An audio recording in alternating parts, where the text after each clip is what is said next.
Hey boys and girls, how are you? This is Connie Lou, and this is my friend Deb Lipsky. She's a recent friend. I met her at a female retreat, a woman's retreat, and she introduced herself and told me that she was autistic.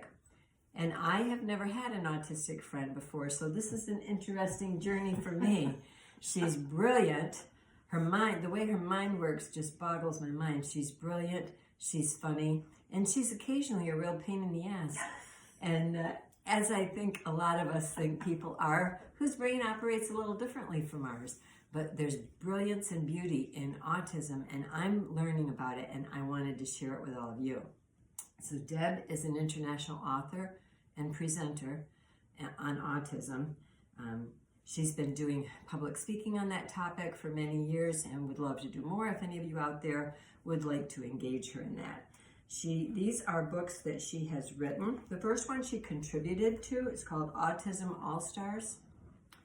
How we use our autism and Asperger traits to shine in life. She just contributed a chapter in that one.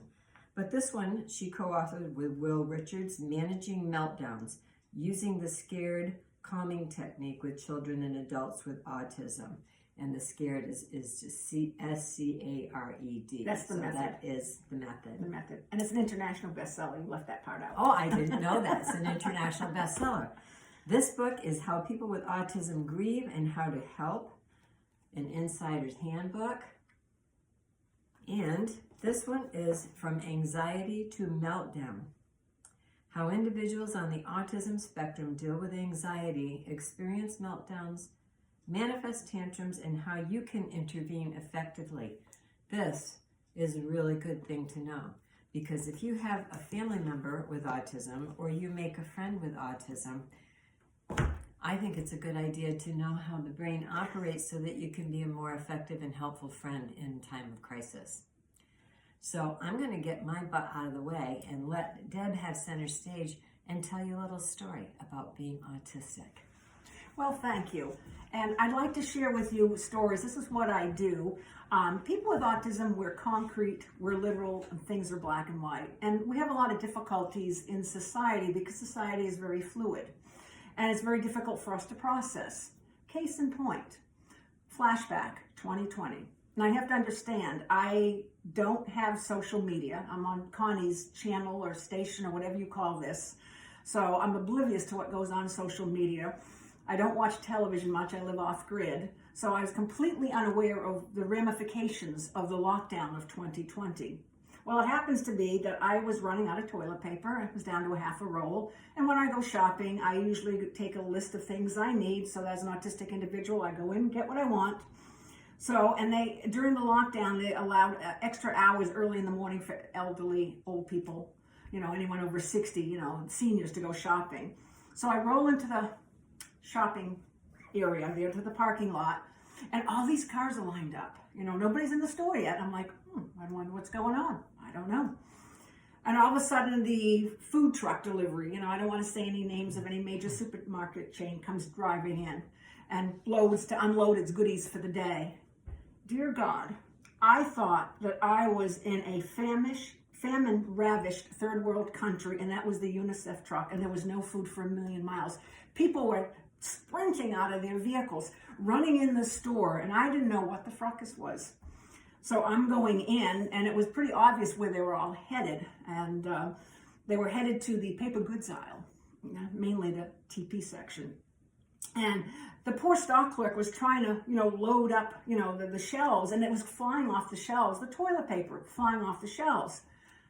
We were taught rules, all of us were taught rules, yes, no, please, thank you, you're welcome, patiently wait in line, don't crowd, don't get anything. So I was following those rules, and I waited patiently for my chance to get a roll of toilet paper. Well, by the time it was my time, the toilet paper was all gone. And I was completely stunned because that's what I needed. I'm really low on toilet paper.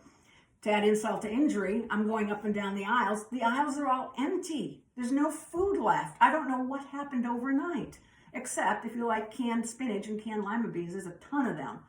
So I asked the stock clerk, I said, where's the corn? Where's the peas? Where's the beans? He said, I'm sorry, ma'am, there's a shortage, at the canneries, that they don't have the food. I'm like, and they don't have the workers. I'm like, what do you mean? The same people who put the peas and the corn in the cans put the spinach and the lima beans that are still there fully stocked.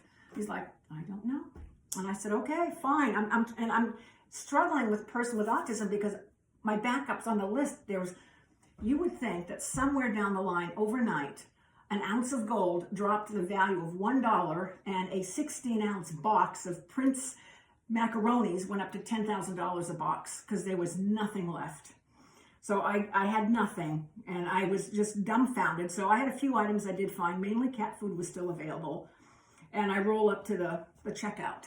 Now, I don't know why this is a non-autistic concept. You ask a question that you really don't want the answer to, and you expect us to lie about it. Namely, how are you? When somebody asks you how you are, you're not supposed to tell them how you are. But after what I've been through, I get to the checkout counter, and I swear to God, the poor checkout lady, somebody at corporate human resources, some sadist there, said, listen, let's add the knife when there's shortages of everything and ask people how they are, but add a little lilt to it. Add the rainbows and unicorns. So I get there, I'm completely stunned. I don't know what to do. And the little checkout lady, she says to me, hi, and how are you today? And I looked at her and I said, seriously? Seriously, lady, you're asking me this? You just didn't witness the bedlam I did in the paper goods aisle. I said there were parents that were willing to sell their firstborn for a 12-pack of Charmin 2-ply ultra soft toilet tissue. I said there was nothing available. I said, what am I supposed to do now? Use pine cones or the Sears and Roebuck catalog? And listen, I understand the generation gap. I'm in my 60s, okay? So those of you who are 60 and older will understand the Sears and Roebuck catalog. If you didn't do it in the 60s, more than likely it happened, your parents, your grandparents told you stories about how they had an outhouse and then all they could use was the Sears and Roebuck's catalog. Matter of fact, when I was a kid, we visited my grandmother a lot in Germany. She had an outhouse, and I had to use her outhouse. And she had toilet paper, but she also had a stack of magazines. Now, I don't know if that was for reading material or a backup because she ran out of toilet paper. So I can understand the newer generation not understanding, why you would use the Sears and Roebuck, but that's not what she asked me. I was so floored because out of her mouth she said, what's a Sears and Roebuck? I said, oh dear God, I am so old, I'm ready to die. Just put me on a chunk of ice and float me out to the Atlantic Ocean. She doesn't know what this is. I felt so old. I said, never mind, I've got to go. So I learned that the rule is when somebody asks you, how are you? You answer by saying, very well, thank you. I thought, okay, that's under my belt. Fast forward to 2024. I'm back in the store again. No pandemic or anything. And I'm expecting to, to say the usual, hi, and how are you today? Very well, thank you. Well, now you throw me another curve. Instead of getting that, the lady behind the checkout there, she says, did you find everything you were looking for today? And I said, well, now that's different. Maybe she really wants to know. So I said, actually, no, I didn't. I'm looking for a very special life partner that would enjoy sharing my off-grid 50-acre paradise, that enjoys kayaking and horseback riding and antiquing. Oddly enough, I didn't find them in the produce department, and nor did I find them in the frozen peas section. So no, I didn't find everything I was looking for today, but thank you for asking. And she just kind of looked away. And I thought, this is the issue that we're facing, is that you set the rules, but you keep changing them. It's hard for us autistic people to remember them all. And when it came to this whole toilet paper thing, I don't know how that ever even happened. Did some genius decide that one day he was just going to pull off the rolls and then other people watched him and then just started taking things and everyone else and just started to panic buy? I did a course, when I'm going through my graduate degrees, I actually took a course on one of my psychology classes, and we had to do an experiment where we had to gauge people's reactions. So what I did is I just went outside in a crowded area and I just looked up at the sky for no apparent reason to see how many people would follow and what their reaction would be. And didn't take long. I mean, you guys, you non-autistic people are very curious. Person comes up beside me, sees me staring at the space, and looks up. I'm still staring the whole time. Looks up and looks up, then looks at me and looks up. then looks at me and looks up, and then another person comes and looks up, and another person comes up and looks up. And the non-autistic world, nobody said a word. They're all looking at whatever. I mean, I agree. If somebody's looking up at the sky, you should always look up, just on the off chance that we're under an alien invasion and you don't want to be last to that party. But ask, what are you looking at? And nobody asked me a question.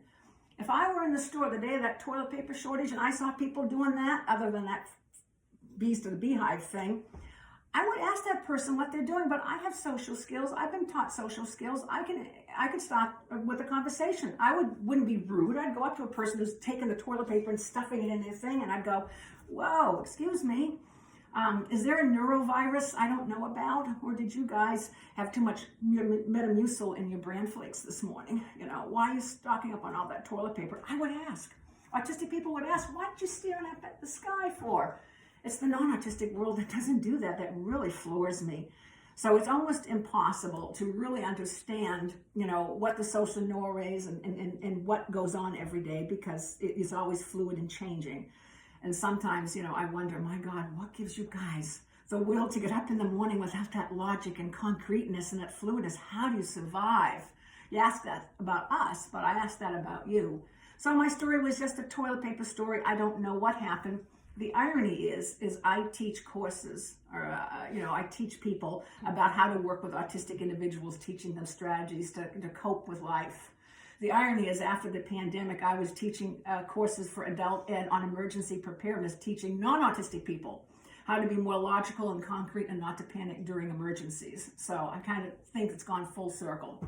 So that's one of my stories. I have many others. Thank you for your time. And if you like it, tell Connie you liked it. If you hate it, we don't want haters. Just keep it to yourself. Remember that. And you have a great day. She's interesting to listen to, isn't she?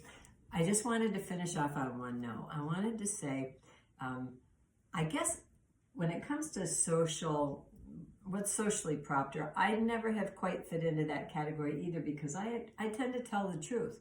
If somebody asks me how I am, if I'm having a bad day, I'm going to tell them. And when I met Deb that night, we were headed to the dining room for dinner, and she told me she was autistic.